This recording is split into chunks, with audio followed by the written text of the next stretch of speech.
Signos cardinales de la inflamación. Las características clínicas de la inflamación se describieron en un papiro egipcio aproximadamente en el año 3000 a.C., pero Celso en el siglo I fue el primero en detallar los 4 signos cardinales de la inflamación, o más conocidos como la tétrada de Celso, donde encontraremos al calor, al rubor o enrojecimiento, a la tumefacción, o también conocido como tumor o edema, y el dolor.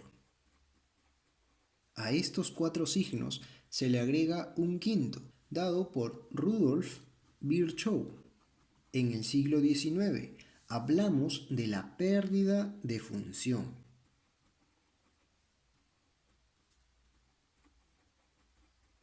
Entonces, para recordar los primeros 4 signos, podemos usar la mnemotecnia caldo duro: calor, dolor, tumor y rubor. Y el quinto, como dijimos, la pérdida de función, dada por Virchow. Y como dato adicional, recordemos que en el año de 1793, John Hunter describió que la inflamación no es una enfermedad,